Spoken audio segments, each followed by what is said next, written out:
Boss, बहुत important concept है।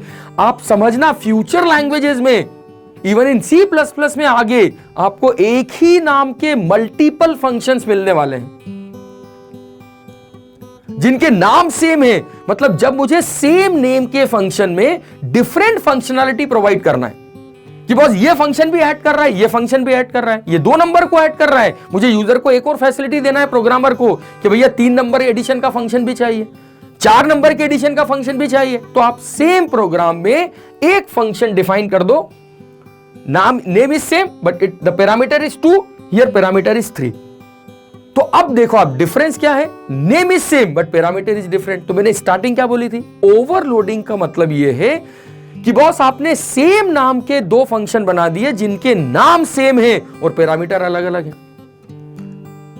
Right, अब इसका एडवांटेज देखो आप दोनों के, सर मुझे क्या इसका फायदा मिल रहा है। अरे बेटा, मैं बार बार आपको शुरुआत से फंक्शन से एक टॉपिक से एक बात कर रहा हूं कि जो फंक्शन बनाए जाते हैं वो एज ए डेवलपर आप बना रहे हो। अब आप सोचो, इमेजिन करो, आपने ये फंक्शन एज ए डेवलपर एक प्रोग्रामर को दिए, सपोज मुझे आपने दे दिए, एक हेडर फाइल में रख के दे दिया आपने, राइट। तो अब मैं क्या करूंगा, अगर मैं यहां पर उस हेडर फाइल को इंक्लूड कर लेता हूं, सपोज जो भी हेडर फाइल आपने बोला सर dataflare.h, ठीक है, इमेजिन कर लो आप हैश इंक्लूड कि आपने दोनों फंक्शन मुझे दिए और आपने मुझे क्या बोला कि इसमें 2 ऐड फंक्शन है, एक 2 नंबर को ऐड करने वाला, एक 3 नंबर को ऐड करने वाला। अब आप देखो, मुझे ना उन फंक्शन की कोडिंग दिख रही है, ना मुझे उसकी डेफिनेशन पता है।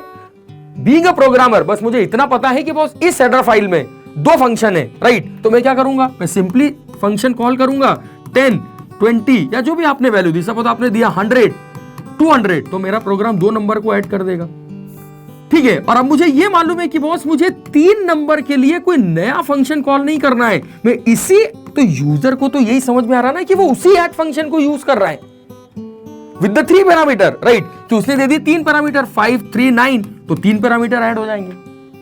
लेकिन एज ए डेवलपर ये आपको पता है, अरे सुन बच्चे, कॉन्सेप्ट को समझ, एज ए डेवलपर ये आपको पता है कि बॉस दोनों केस में फंक्शन इंटरनली अलग अलग कॉल हो रहे हैं, दोनों केस में फंक्शन अलग अलग कॉल हो रहे हैं, लेकिन प्रोग्रामर तो यही देख रहा ना, ये सेम फंक्शन ऐड, ये सेम फंक्शन ऐड, उसके लिए तो दोनों एक जैसे फंक्शन है।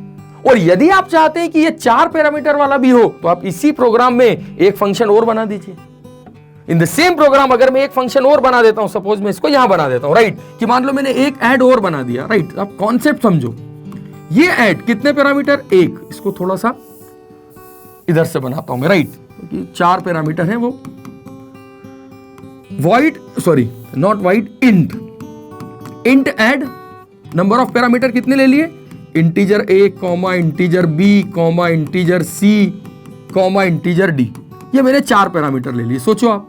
और यहां पर मैंने बोल दिया integer x equal to a plus b plus c plus d, ठीक है, एंड देन रिटर्न x, ये मैंने रिटर्न कर दिया x को। तो अब आप देखो जरा क्या होगा यहां पे, अगर आपका प्रोग्राम, यदि आप ये मानो कि ये जो फंक्शन है ये भी उसी प्लेस पर है जहां पर ये सारे डिफाइंड है सीक्वेंस वाइज, ये पहला, ये दूसरा और वो तीसरा, ये 2 पैरामीटर, ये 3 पैरामीटर और ये वाला, इसको मैं बीच वाले को, ठीक है रहने दो, चलो ये पैरामीटर आपका।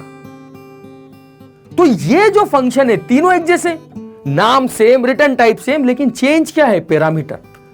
तीनों में जो चेंज है वो पैरामीटर का चेंज है। तो जब एक प्रोग्राम में आपने मल्टीपल फंक्शन बनाए हैं जिनके नाम सेम है और पैरामीटर अलग अलग है, so that is called overloading of function. ये आपने फंक्शन को ओवरलोड कर दिया।